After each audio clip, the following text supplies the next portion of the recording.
একটি শিক্ষণীয় সুন্দর গল্প। একদা একটি বনে বাস করত একটি শিয়াল ও একটি সারস। তারা বন্ধু ছিল।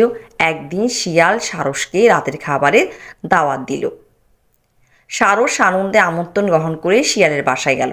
শিয়াল একটি থালাতে সারসকে খাবার পরিবেশন করে। খাবারটি একটি সমান থালাতে পরিবেশন করা হয়েছিল। অতিথি সারস তার লম্বা ঠোঁট দিয়ে কোনো খাবার তুলতে পারছিল না। এই সুযোগে শিয়াল সমস্ত খাবার লুপে নেয়। বেচারা সারস ক্ষুধার্ত এবং হতাশ হয়ে বাড়ি চলে যায়। সে শিয়ালের স্বার্থপরতা এবং ধূর্ততার জন্য ক্ষুব্ধ হয়। সারস শিয়ালকে একটি উচিত শিক্ষা দেওয়া মনস্থ করে। কিছুদিন পর সারস শিয়ালকে তার বাসায় খেতে আমন্ত্রণ জানায়। শিয়াল তার আমন্ত্রণ গ্রহণ করে সারসের বাসায় গেল।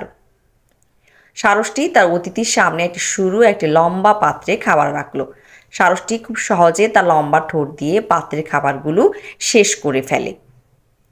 কিন্তু শিয়ালের মুখ লম্বা সরু পাত্রে যেতে না পারায় সে কিছুই খেতে পারল না। শিয়াল খুব বিব্রত ও ক্ষুধার্ত পেট নিয়ে ফিরে গেল।